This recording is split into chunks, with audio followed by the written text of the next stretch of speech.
I'm George Wright, Chief Executive Officer of the Chicago Cook Workforce Partnership. Every Saturday morning here at 8 o'clock on WVON, we will walk through the journeys that we all take to find a career and not just a job, to hire local talent that every business is looking for. The Partnerships Network of about 100 community-based organizations is ready to meet your needs. We'll talk to the local experts and make it all happen. Join me for the Partnership Show with George Wright Saturday mornings at 8 a.m. The Partnership Show, Saturday mornings at 8 a.m. on the Talk of Chicago, 1690 WVON.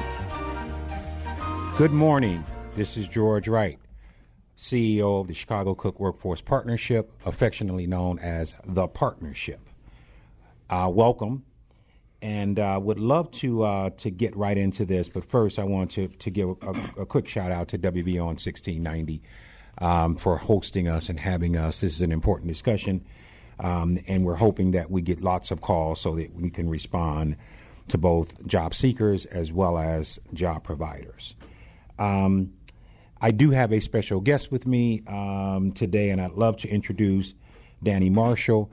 Danny, welcome to the show. Thank you. Thank you. We're going to go through some Q&A, first of all, and hopefully we can garner up some interest from our callers.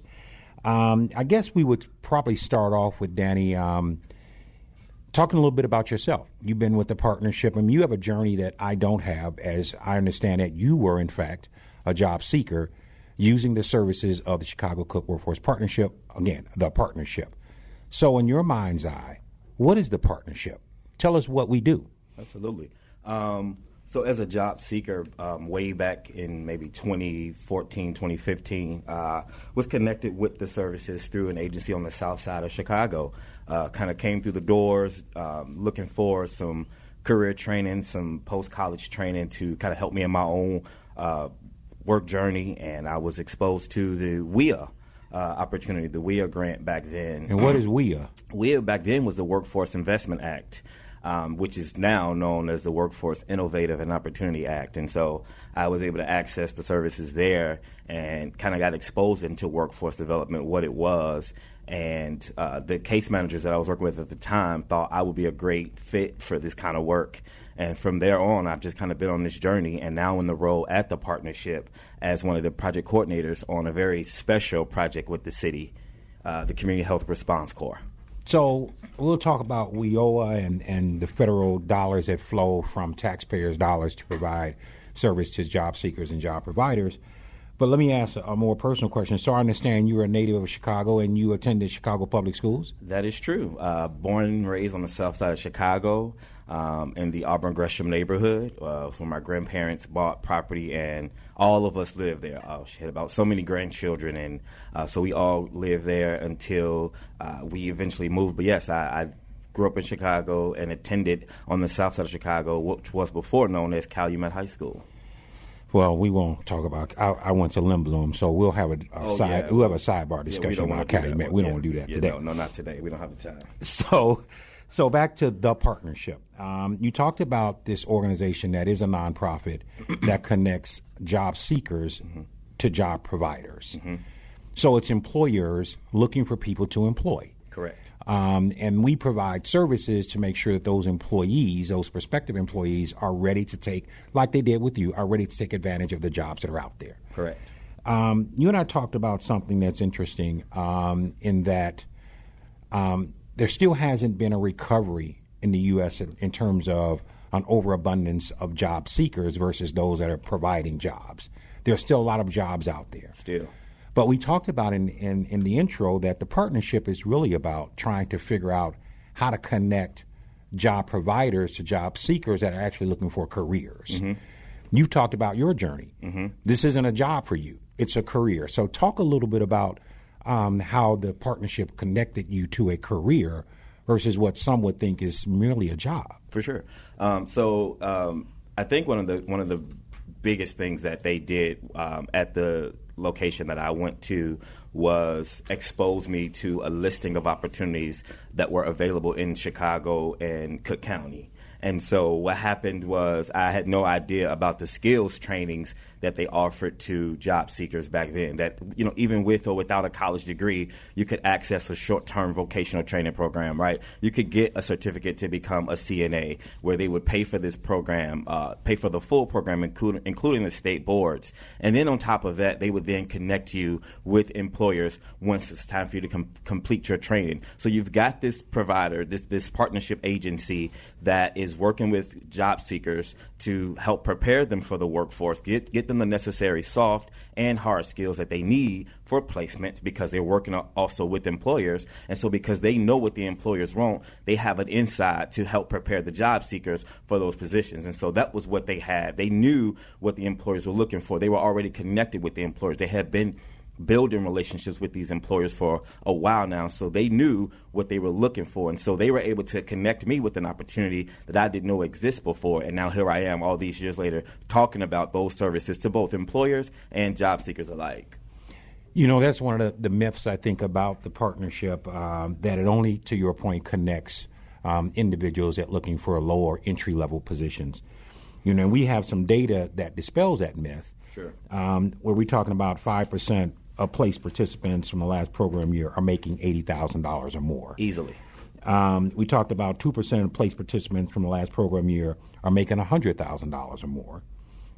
And we have many successful anecdotal stories, right? Mm-hmm. So this myth about it's just an employment agency that connects people with these entry-level jobs, the data clearly says that's not true. It's not. And in your experience working for the partnership, speak to some of the positions that you've actually seen people matriculate to and through. Absolutely. That are more than just an entry-level, low-paying position. So people may come through the doors, with low skills or haven't had little to no work experience. But I think that's the beauty of the partnership services, is that they work with job seekers at every area of their journey, right? You may have very little experience, and so there are opportunities that are available to those people who have little to no experience. And then there's opportunities available for those people with maybe 5 to 10 years in the workforce, right? Maybe they've kind of switching industries, or they're switching positions, or maybe there was a layoff. Mm-hmm. There's even services exclusively for those that are in the process of being laid off. But I think that there's an opportunity, or there's service for everybody, no matter where you are in your job seeking journey. The partnership can definitely help you. So whether you do come through the doors with maybe a high school diploma and maybe 1 to 2 years of work experience, you'll be connected with somebody whose mm-hmm. job it is to help people in that category get placement. And then also, if you come in with maybe C-suite experience, you've been a chief or you've been a director before, and you like, well, I want the partnership to help me as well. Well, guess what? There's opportunities for those people as well. So we're not a staffing agency. Our goal is not just to send you to an employer, but our goal is to help prepare you for not just that one job, but what other skills can you earn during that time to help you in your career, right? So you come in as a CNA, but by the time you leave, you might end up being a registry nurse, because mm-hmm. they've connected you to the skills and the training to help you skills up. So let's operationalize this. So we understand the overall concept where the partnership, this not-for-profit, is utilizing funding from both the federal funds as well as private investors mm-hmm. to connect we'll call them now career seekers to career providers, and the training that comes along with that to get someone to that point. So as we operationalize this, how does it work? So obviously the partnership has over 100 agencies that we actually work with, partner with. So the partnership really is a word that describes what we do. We partner with a lot of other people, a lot of other agencies, if mm-hmm. you will. And there's these 10 what we call American Job Centers. So talk to us about how a person would actually, once again, operationalize this for us. Okay. How does a person get to us? How do they come to us? What happens when they come in the door? How are they treated when they go to an American Job Center? What happens during that process and that experience, if you will, of trying to seek a career, for especially those who are actually doing that? We'll talk about the employer side later. Okay. So I think that wherever people find out about the services, which now you guys can find us at www.shycookworks.org. Our website is up and available for us to connect with people. But however people find out about the services, whether it be from a layoff notice or from a job fair, or because they stopped at one of the locations to learn more about the services through wheel orientation, there's a number of reasons why people might come into any of the partnership agencies for whatever reason that they may be having. And so once they come through the doors, obviously they want to learn more about the services that particular site may offer. If it's a full-blown or full-service American Job Center, there's going to be an additional network of partners there, right? So there may be some state agencies there. You may be working with the Illinois Department of Employment Security. You may be working with the Illinois Department of Human Services, right? The idea at the full service centers is that you can get job services assistance and then whatever else you may need to help you in your job services journey.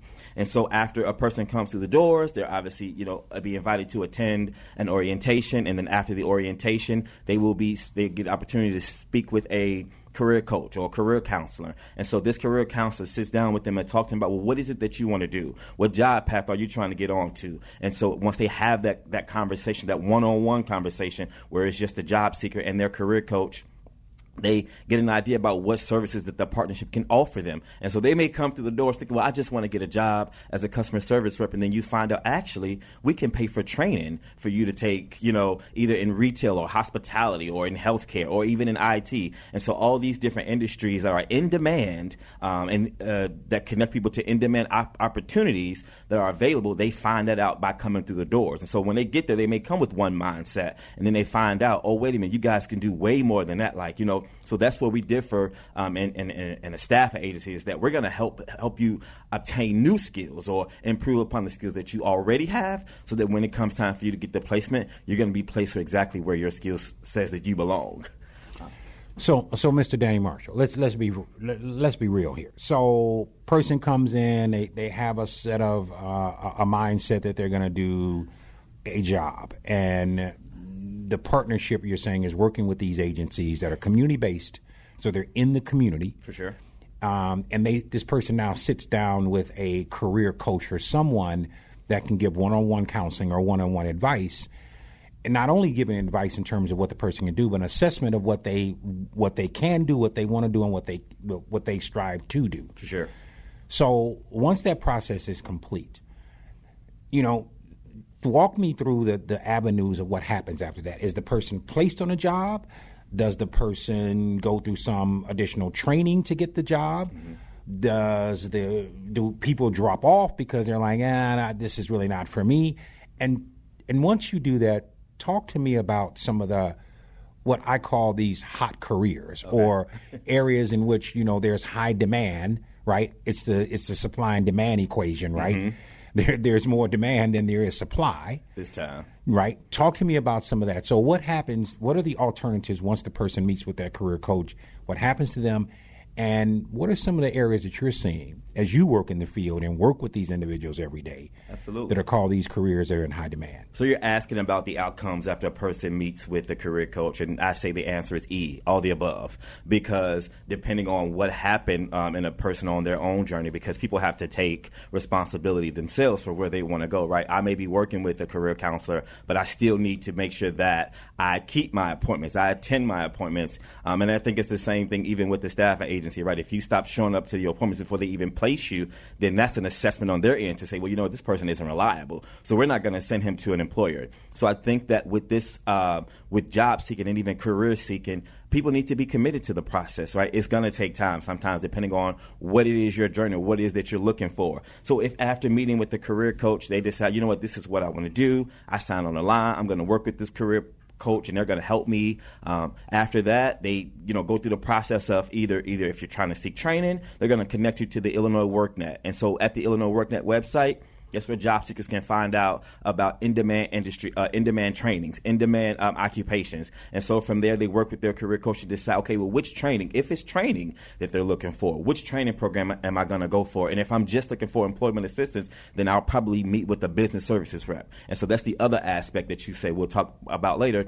But as a job seeker, I'm meeting with the business relations specialist or business services person who's already partnered with or who already networked with the employer side of the house. And so they have a listing of opportunities that they know they're ready to send people for, but maybe we just don't have the client. The talent pipeline isn't there yet. So as new people are coming through the doors, learning about these opportunities, the business service reps are available and ready to place you in some of those assignments. So once they do their own assessment to determine, okay, you know what, these are the skills that you have, and it looks like those skills are going to be a good match for this employer. Now let's set up an opportunity for you to either A, meet with the employer, or B, let's go through some interviewing, some pre-interviewing, some mock interviewing skills. And so they, do all of those assessments before sending you to the employer so that you know what you should be prepared for, because they've already worked with them a long enough time. So whatever the journey is, if people aren't committed, then of course, they may have good things to say about the services. But with anything, whether it's college or this type of program, you got to be committed to it. And I think that people that have been committed to it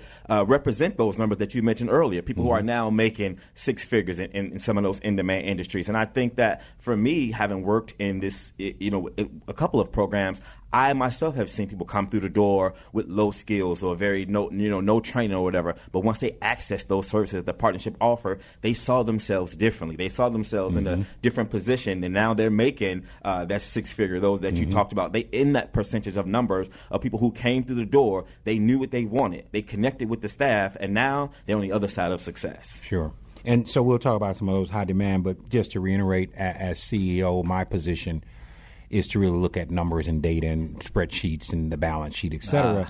And, I know that almost 70% of the adults that enter the program are still working for an employer 1 year after exiting the program. Impressive. I know that almost 77% of dislocated workers are still working 1 year after exiting the program. So talk to us about what you see as a difference between, let's say, a dislocated worker, and explain to our listening audience at WVON 1690 what a dislocated worker is.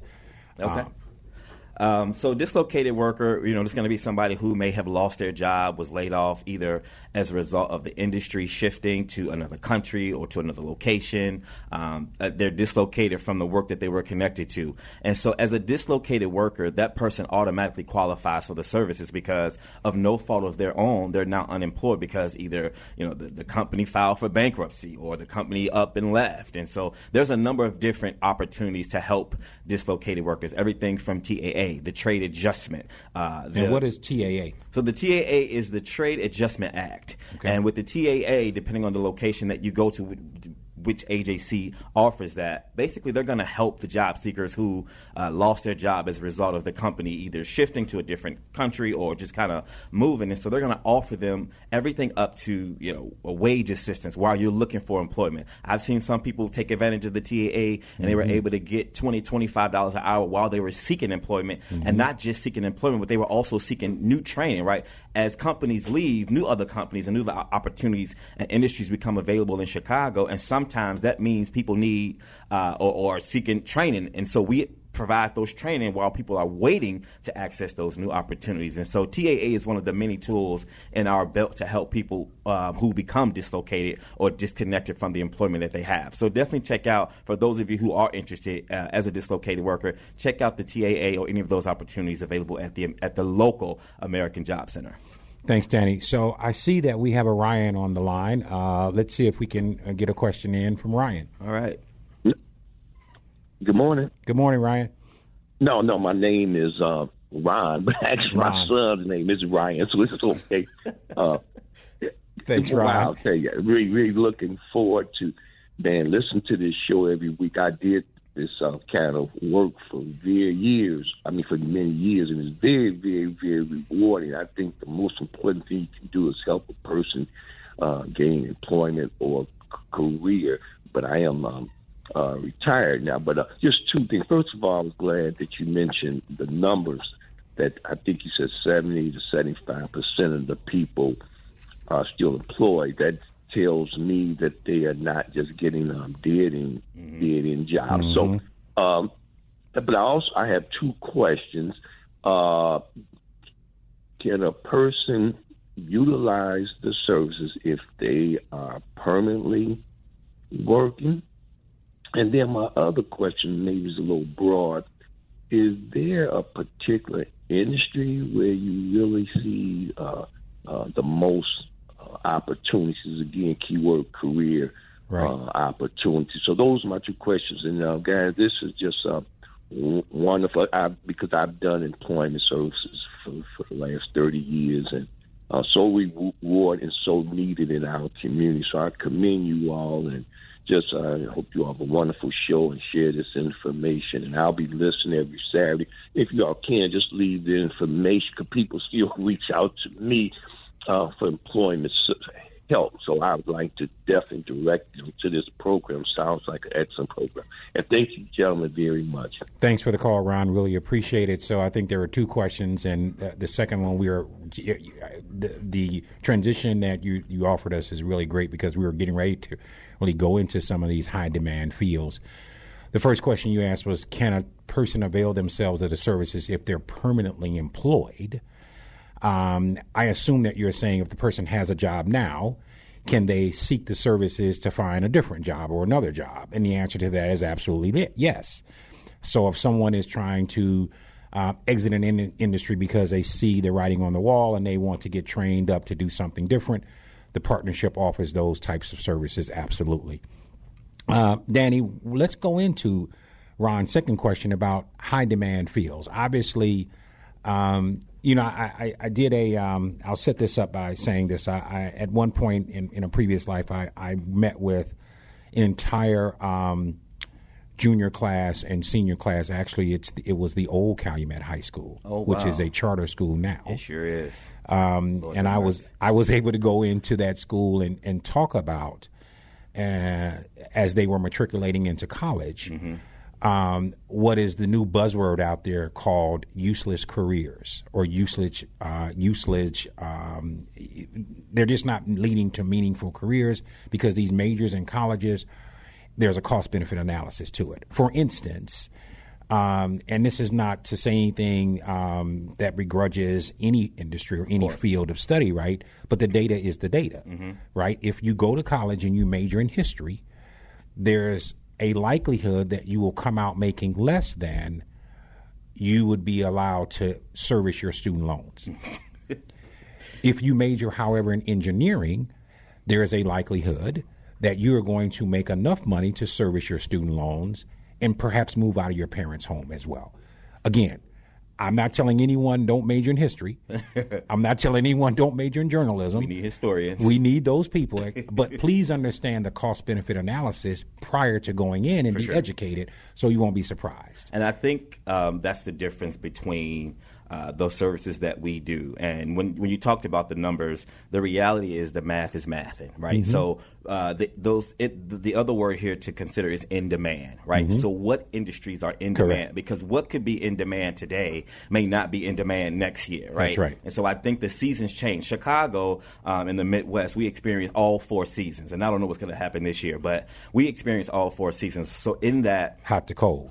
Right. So, I think like we're coming up on probably, the ending or maybe the beginning of a hospitality season. And so what that means is that a lot of people traveling to the city of Chicago, tourism, reaching a higher level than it had before. So that means that in that season, that's the in-demand industries. Right. There's going to be jobs and careers available in Chicago and Cook County during that time, because that's what's in demand. Now, the partnership, what we've done is, like you mentioned earlier, we've done our own data and we've looked at the numbers. And so we have, even on our website, on the data aspect, those in-demand industries, and they range anywhere from information technology to healthcare. At any given moment, there is going to be a job available in IT and in healthcare. And if you don't have the necessary skills or the training or the certificate to enter either of those industries, the reality is, or the good news rather, is that we can help you with that. Right. So if you're not sure, well, what industries are in demand in Chicago right now? I want to go to school for this, but I don't know if this is once I'm done with my degree, if I'll land a job. Well, better yet, a good paying job, right?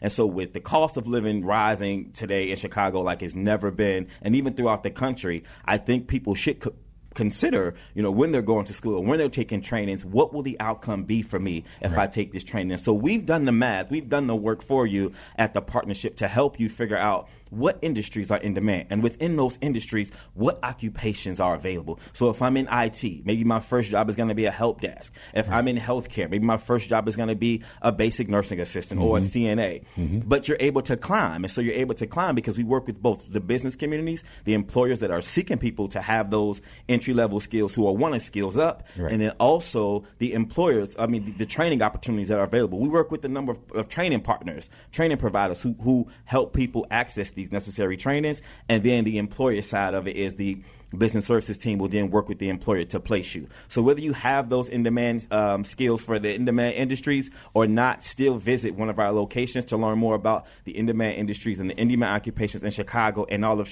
of Cook County, because the team there will be able to help you navigate that journey so that you don't take a job where, like you were saying, George, you may not be able to pay off your student loan. You may not be able to afford living in Chicago, but figure out what careers or what opportunities are in demand right now, and how do you access those jobs, and how do you access the skills and the training that you need to access those opportunities. Absolutely. So what we're going to do is quickly, I'm going to go through some of the ways in which you can connect with us, and then we're going to take a quick break. Yep. And hopefully on the other side, we can field some more calls, and then we'll go into, let's do the employer side. Sounds good. We've done a lot about the job and career seeker. Now let's talk about the career and job provider. So if you want to reach the partnership, and if you want to reach an American Job Center, the phone number is 800-720-2515. 800-720-2515. You can also go online, type in Level Up, that's LEVELUP, ajc.org.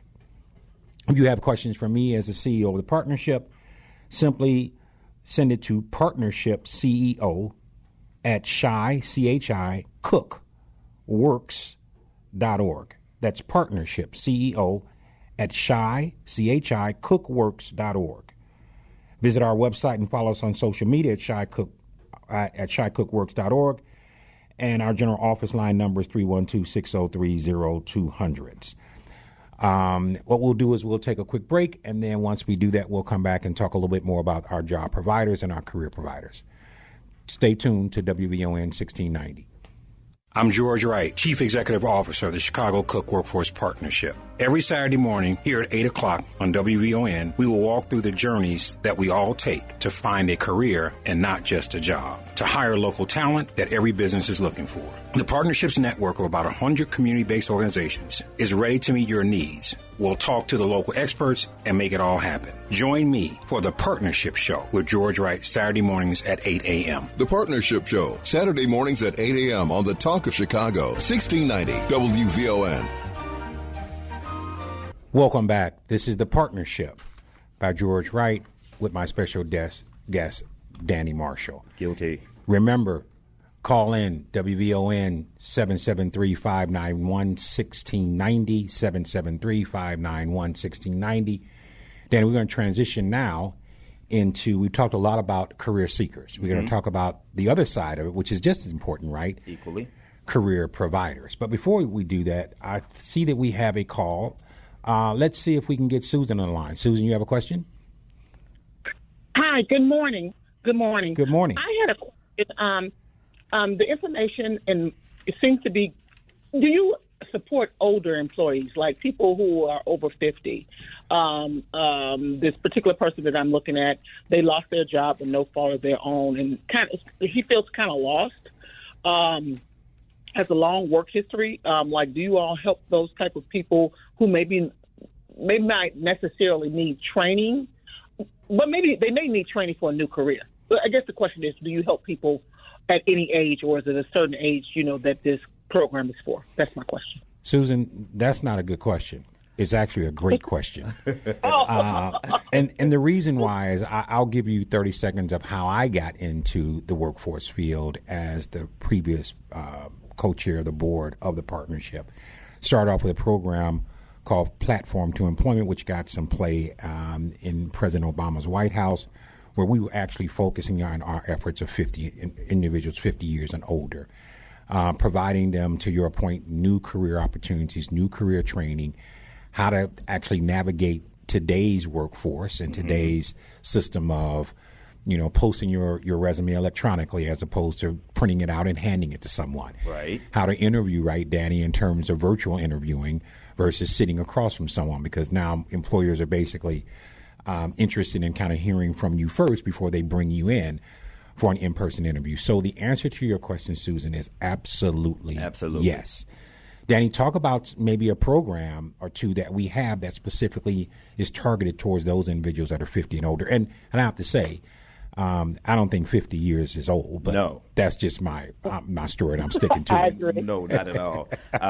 So thanks for calling. And interestingly, we do have an initiative with in partnership with AARP, and this program targets those that are 50, what I like to say, 50 plus shipping and handling. And so folks that are 50 and greater. And so we have a partnership with AARP, and we have a program, an initiative called Back to Work, right? So those who have either, like you mentioned, Susan, either lost their job through no fault of their own. And remember, too, that we also have that dislocated worker program initiative as well. But in addition to that, we have a career coach that's devoted to those that are 50 and older through our Back to Work AARP program to connect with those. And so some of those people may have, as you mentioned, Susan, as a result of them losing their employment, they may be disconnected from the workforce because things have changed. If you've worked for 40 plus 50 years, when you first started working, you haven't had to apply for a job in this long. You haven't had to figure out what skills you have against the current jobs. And so I think that we have a team that focuses exclusively on this population, and they have the latest trends for those that are in that age, and then they also have employment opportunities. We actually had a job seeker, Susan, who just like the person that you mentioned, was disconnected from the workforce and lost their job for whatever reason, and after coming through our doors, they were able to connect with our career coach and was able to access a new job in the IT field, making about $84,000 a year. Now, I'm not sure what that person's story was before that time,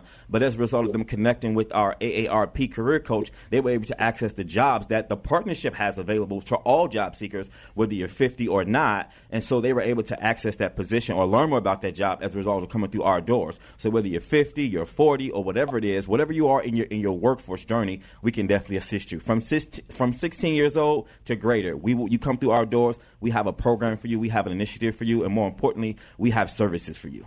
And Susan, remember how to get in touch with us, and please provide this information to your friend. The number 1-800-720-2515. If the person wants to go online, they can do that as well. It's partnershipceo@shycook.org. That comes directly to me. Daniel, let's take another call. We've got V on the line. V, you're on WVON 1690, The Partnership Show. What's on your mind? Good morning. And it's D with a D, as Hi, in dog. Hi, good morning. My fellow swoop mate and Danny Marshall, we know each other. Oh. So we do. I was a former member of the Chicago Health Workers Response Team. Okay. Yeah. Okay. So my question is, I have gone through the WIA program. I did it a long time ago through a program called Chicago Women in Trade. Mm-hmm. It was an excellent program, but during that time, the trades were in the dumps. So I had a preteen at the time, and I had to keep it moving. I couldn't wait around to see, who was going to take on apprentices and things of that nature. So with that, I wanted to ask if a person such as myself, I'm in the 50 club, and I have a degree. I have a college degree. I have an extensive work history.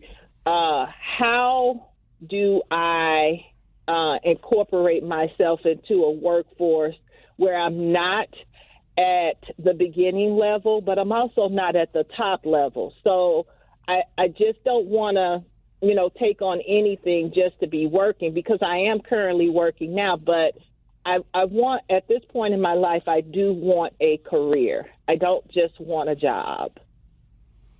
Thanks for that question, Dee. Danny, what would you say to my fellow Limb Bloom alum? So and make that answer right, because that's what we do. Listen, that's all I know how to do.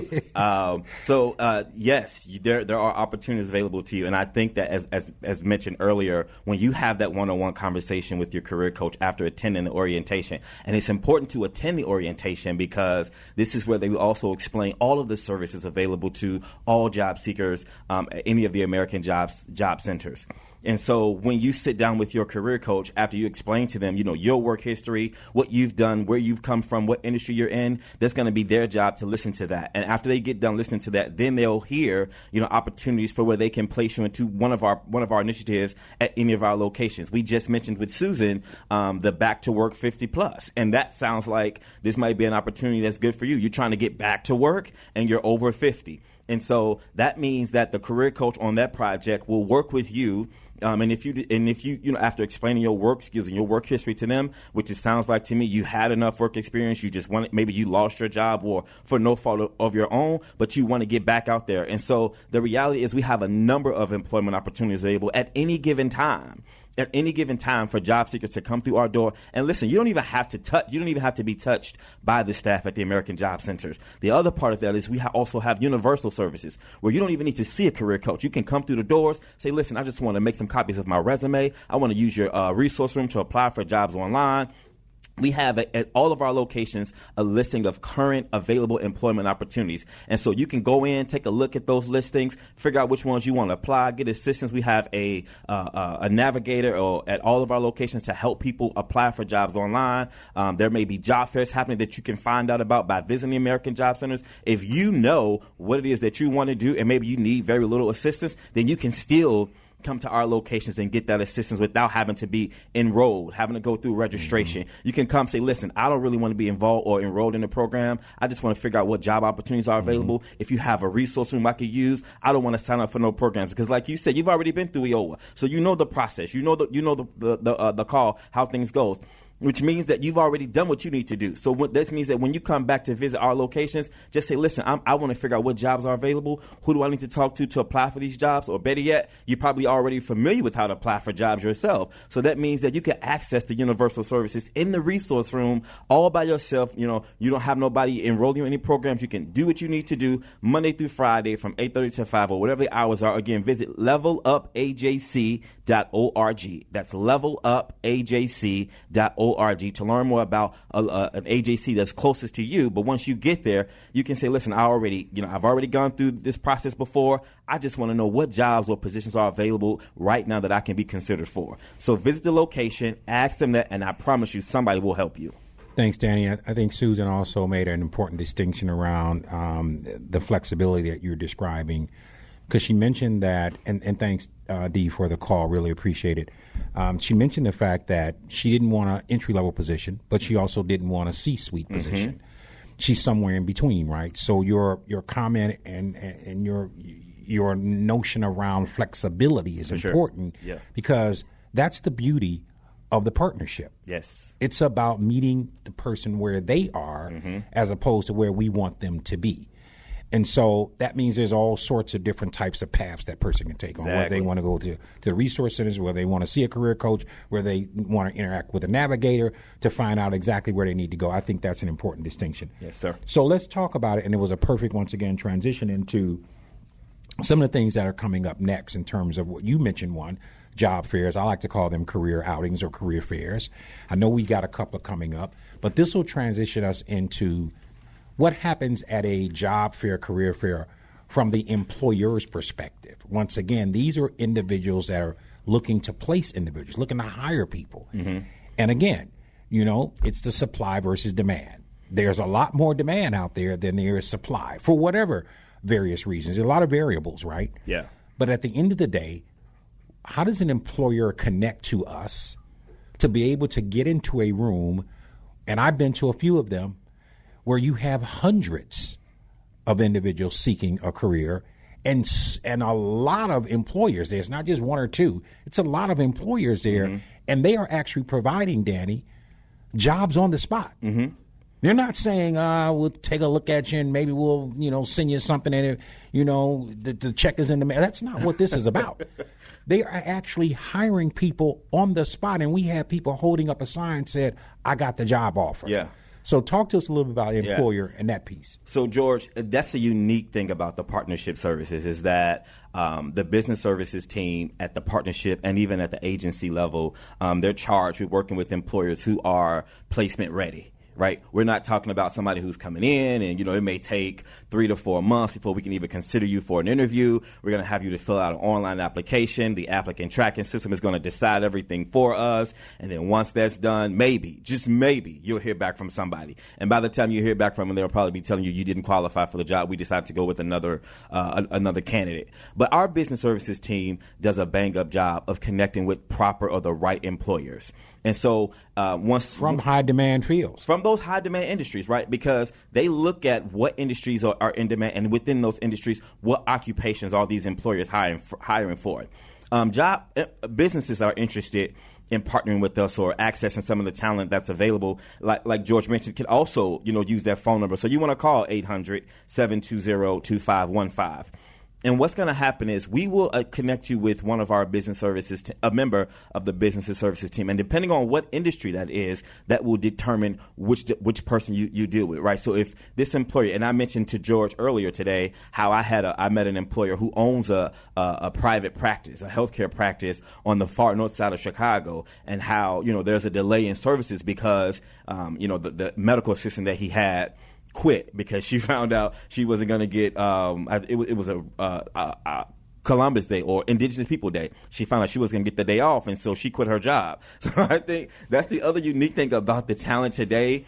It's a different world. It's a completely different world. And I think what they're looking for in opportunities is not always matching with what's available. But the reality is that there are people who are serious about, being placed in opportunities. And, just like we mentioned earlier, employers can call that same number to get connected with our staff, who will then help them understand the process of participating in one of our job fairs. And the thing is, we don't even need to do a full-blown job fair just for all the employers. We could have one company who says, listen, I've got 13 positions open. I'm trying to fill them as by or before December. We can do one hiring event exclusively, and we highlight hiring event because this is the difference between a hiring event and a job fair. That's it. At a job fair, you may or may not be connected with an opportunity, but at our hiring events, the goal is placement. And that's why out of every event that we have, somebody's going to be raising that banner saying, I got the job. And some employer will be raising another banner saying, I made a great interview or I made a great placement. And so if you're an employer and you're looking for you're looking for candidate, you're looking for talent, call us at that number as well and get connected with some of the talent across all spectrums, across all industries, all skill set. We have talent that's available to be placed at with your business. And so if you're a business and you're trying to figure out how do I, tap into some of these opportunities, again, you want to call that number to be connected with our business services team, and you can be invited to participate in our next hiring fair. Please be prepared to hire when you come ready to work with us. Now, Danny, you hold on, because this seems like it's too good to be true. And first of all, let me just ask a couple questions quickly. Do the employers have to pay? At some of these events, there is a fee. And do the career seekers need to pay? Career seekers are never charged. These are public services. So wait a minute. So the employee or prospective employee, the candidate, doesn't pay anything. They don't pay anything. And at some point, sometimes, not all the time, an employer may have to pay a fee. Correct. Depending on the job fair, sometimes where it's located, all of those. But again, employers sees this as a investment. It's not just, I'm just paying for this job fair because I want to be there. They're hiring people. Exactly. And it's an investment for them. And so if you want to tap into quality talent, the same way you would have to pay to put your services cost on Indeed, That's right. It's also the same thing you would do here. And so we know that our employers are committed when they make that pay that fee to be a part of those job services. But the reality is the investment that they get as a result of attending any of our events, they get more than a return on their investment from partnering with us and all the services that we have available. So where I'm going with this is that, especially in our community, both you and I grew up on the South Side, myself in Inglewood, you in Auburn Gresham. Not to be crass, but these areas were not Hoffman Estates. This is not Winnetka. This is still not. This is Inglewood, and this is Auburn Gresham. So we're having an event, I understand, on Thursday, November 2nd.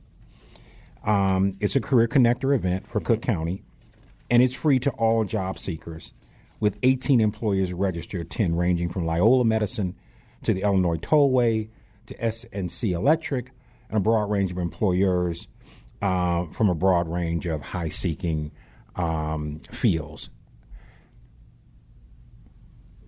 the notion in our community is that if it's free, it's not worth it. If it's free, it's something wrong. If it's because nothing is free.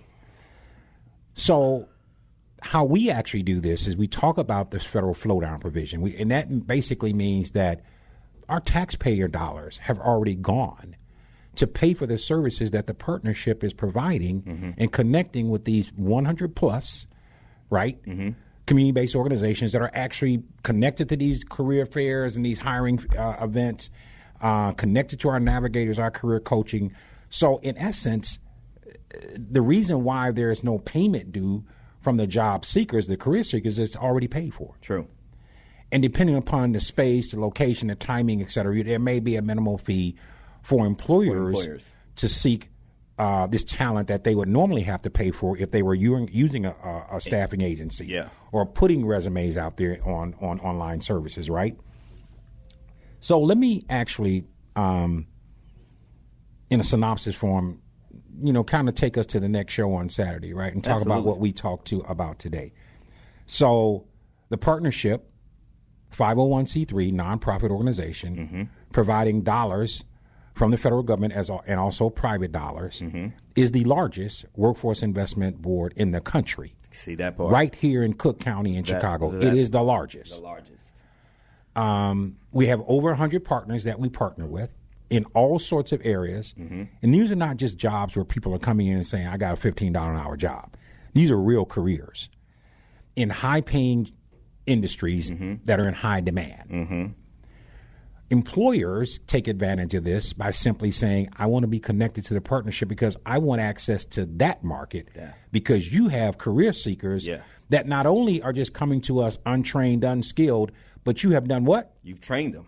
And you've done what else? And you've got them prepared with soft skills, interviewing, mock interviewing, job readiness. We've had several group sessions to help you prepare for these employment opportunities so that you understand how to interview, so that you understand how to apply for the job. So wait a minute. So what you're telling me is you not only are preparing people in terms of skilling them up, giving them soft skills, hard skills, et cetera, so that they are prepared, but you're also selecting prospective career providers and making sure that they are prepared to do what? To make the offer. To make the offer. Not to just make a promise. Yeah. Because our community is full of promises. Listen. We need action, and we need action today, and we need people that have meaningful careers as opposed to jobs. Exactly. And so we've talked a lot about this. Words from you in terms of closing, and then we're gonna really talk about what we really are gonna talk about on next Saturday's show. So I just want to highlight again the services that the partnership offer to both the business community and job seekers or career seekers alike. I want to remind folks to visit shycookworks.org or our social media handle at shycookworks. For businesses that are seeking the services that we offer, they can contact us at 800-720-2515. Job seekers, if you're interested in the services that we offer, I implore you to visit us at one of our locations or call us to get connected to the services that we offer. If you are in the market for employment or for a new career or career change, visit us. If you are in the market looking for talent or job seekers, contact us as well. To the business and job seekers alike, there's an opportunity with your name on it. Thank you, Danny. You've been a great co-host. Thank you, WVON. Please tune in to us again next Saturday at 8 a.m. sharp. We will be here. It's called The Partnership. Yes, it is. Sponsored by George Wright with my special guest, Danny Marshall. Thank you very much. Thank you so much, George. Thank you. Oh